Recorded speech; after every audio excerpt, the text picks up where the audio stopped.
Portés par le syndicat intercommunal de la baie de Saint-Jean-de-Luz et Ciboure, les travaux de réhabilitation et d'extension du couvent des Récollets ont débuté le 30 août pour accueillir le futur centre d'interprétation de l'architecture et du patrimoine, prévu dans le cadre du label Pays d'Art et d'Histoire.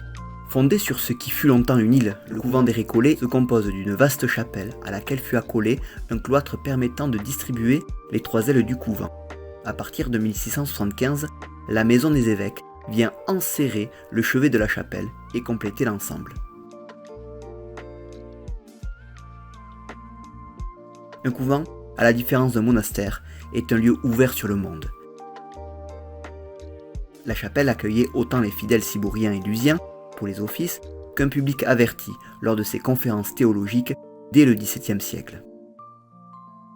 C'est d'ailleurs par la chapelle que les travaux ont commencé avec la mise en place d'échafaudages permettant aussi bien le curage des murs que l'intervention sur la charpente ou la restauration des fresques du chœur. Cet échafaudage, s'élevant à plus de 10 mètres, encadrant plus de 400 mètres carrés de la surface au sol, donne un effet de gigantisme à cette chapelle qui, au XVIIe siècle, était un lieu de culte plus vaste que les églises Saint-Jean-Baptiste ou Saint-Vincent. En prenant de la hauteur, une belle découverte nous attendait dans le cœur. Formant un ciel étoilé, la voûte est constellée d'astres en tissu. On pense alors à une décoration ajoutée rapidement et a posteriori en vue d'un événement exceptionnel.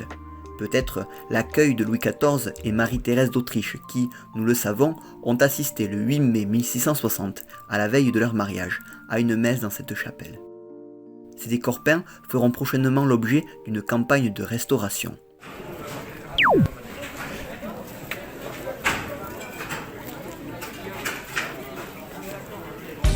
Le 3 décembre 2021, la pose de la première pierre du chantier de restauration et d'extension du couvent des Récollets a marqué symboliquement la naissance du futur centre d'interprétation de l'architecture et du patrimoine. Saint-Jean-de-Luz et Ciboure ont ainsi renoué avec plus de 400 ans d'histoire.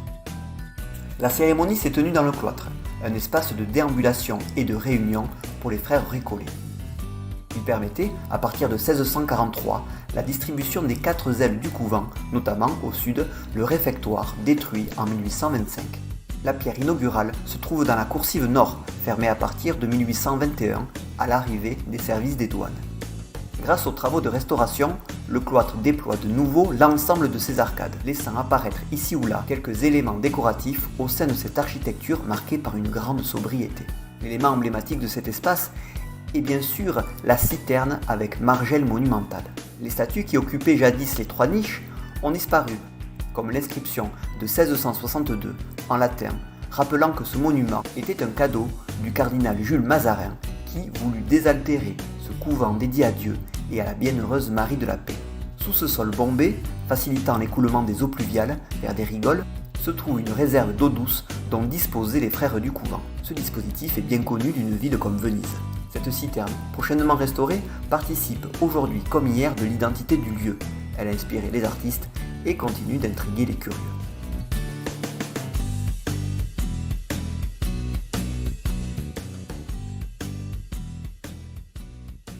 Au sein du couvent des Récollets, ils sont nombreux à travailler pour que le futur centre d'interprétation de l'architecture et du patrimoine voit le jour.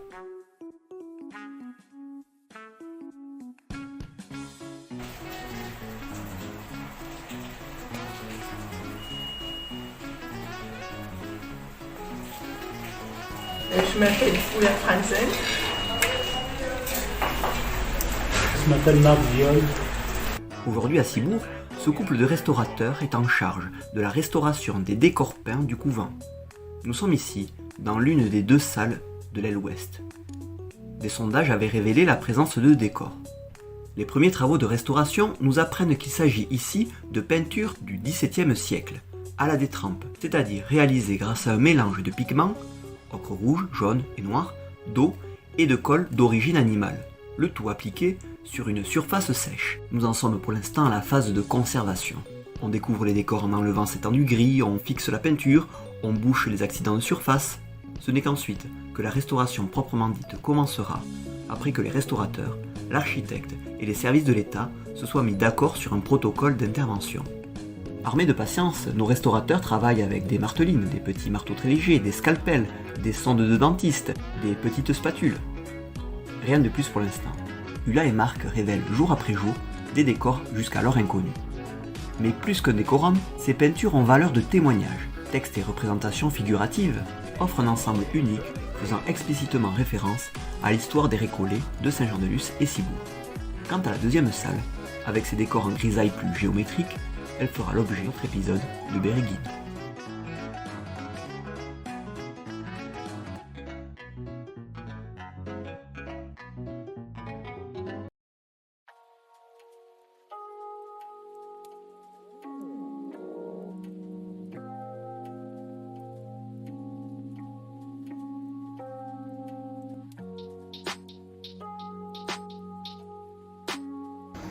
Aujourd'hui, on va poser le dernier panneau, le dernier vitrail des 6 qui est constitué de 2 panneaux.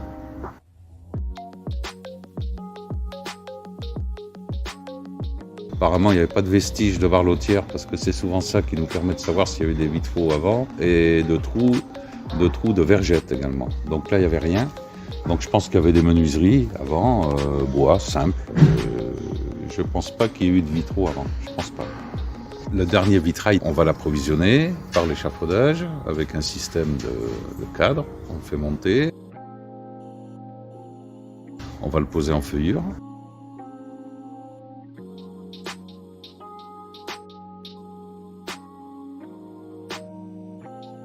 On va mettre du mastic, monocomposant léoplastique. C'est un mastic végétal qui ne durcit pas dans le temps. On attache les vergettes.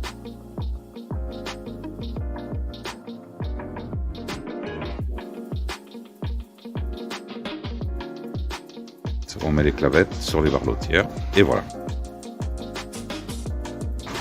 Alors les vitraux, c'est l'architecte qui nous a donné le modèle. C'est ce qu'on appelle une vitrerie borne, qui est un assemblage de verres géométriques. Ce sont des verres soufflés à la bouche de la verrerie de Saint-Just, qui est à côté de Saint-Étienne, qui est la seule fabrique de verres plats soufflés à la bouche en France. Puis la coloration, j'ai proposé une gamme de couleurs, on s'est mis d'accord, avec des tons toujours très, très doux pour les monuments historiques. Il ne s'agit pas de mettre des couleurs agressives.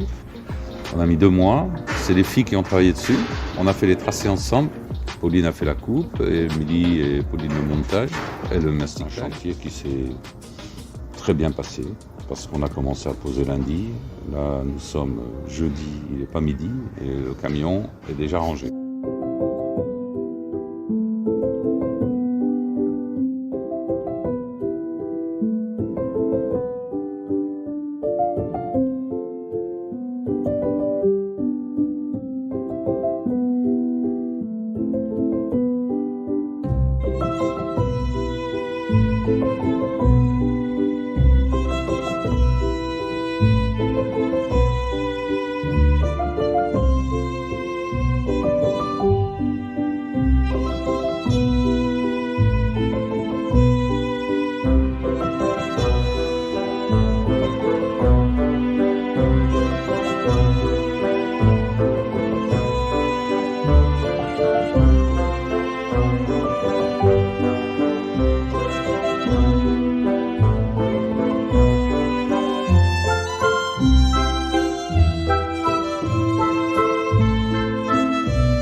Disparue à la Révolution, la cloche de la chapelle Notre-Dame de la Paix du couvent des Récollets appelait du haut du mur clocher les fidèles cibouriens et lusiens à la prière. Dans le cadre du projet de restauration du couvent et de création du futur centre d'interprétation de l'architecture et du patrimoine, une nouvelle cloche baptisée Bakéa, la paix, en référence au nom de la chapelle, a été fondue. Elle est née en Normandie, au sein de l'entreprise Corny-Havard, fonderie normande spécialisée dans la fabrication de cloches et de bronze d'art depuis 1865. Une cloche, à la fois une pièce de fonderie, un instrument de musique et un objet symbolique. On a fait fondre du bronze, donc le bronze qui est composé de 78% de cuivre et de 22% d'étain. Ça donnera un bronze spécifique aux cloches qu'on appelle l'airain. Ce bronze, c'est un bronze qui est très dur, qui est très cassant. Par contre, il a une qualité très spécifique, c'est ses propriétés sonores. Le moule, il faut qu'il résiste à la température qui va être autour de 1200 degrés. Donc ce moule, il va être fait en argile, en crottin de cheval et en fibre. L'argile, ça résiste à la température. Le crottin de cheval, ça donne de la porosité pour laisser les gaz s'échapper pendant la coulée. Et la fibre, c'est un peu comme le fer à béton dans le béton armé, c'est ce qui va donner la résistance au moule. La cloche, c'est aussi un instrument de musique. Et la note de la cloche, dans le cas de la cloche du couvent des Recollets, c'est un sol 4 qui va faire 47 cm, qui pèse environ 66 kg. Cette note, elle dépend du diamètre et du rapport entre l'épaisseur et le diamètre. Pour simplifier, plus la cloche est grosse, plus elle sonne grave, et à diamètre constant, plus elle est épaisse, plus elle va sonner aiguë, mais plus elle va être puissante. Ici, c'est une cloche qui est ornée d'inscriptions tout en basque. Dessus, pour l'identifier, on a les deux blasons des deux communes qui tournent autour de ce couvent. Donc, le blason de la ville de Saint-Jean-de-Luz et le blason de la ville de Ciboure.